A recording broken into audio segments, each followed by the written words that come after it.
সরকারি চাকরির জন্য যে কোটা ব্যবহার করা হয় সেই কোটা বাতিলের জন্য আজকে খুলনা বিশ্ববিদ্যালয়ে এই আন্দোলন শুরু করেছে।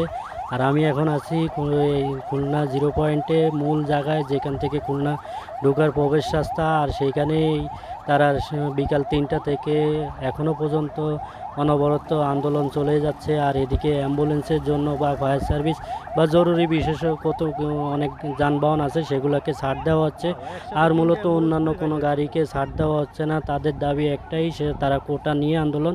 আর এখানে সব খুলনা বিশ্ববিদ্যালয়ের ছাত্ররাই সবই আন্দোলনে নেমেছে। আর এদিকে দেখতেই পাচ্ছেন যে প্রচুর লম্বা যান চলাচল। আর এদিকে এক সাইডে এটাও বন্ধ, ওইদিকে ঢাকা থেকে বা দূর দূরান্ত থেকে খুলনা ঢোকার জন্য যেসব গাড়ি ঘোড়া এসে বসে আছে তারাও এখানে লাইনে দাঁড়িয়ে আছে। যতক্ষণ পর্যন্ত তাদের আন্দোলন শেষ না হয় ততক্ষণ পর্যন্ত এই রাস্তা তারা ছাড়বে না। যে এই পর্যন্তই তারা এখনও লাইনে আছে। সন্ধ্যা 6টা বা 6:30টার দিকে এই যান চলাচল চালু হয়ে যাবে আবার পুনরায়।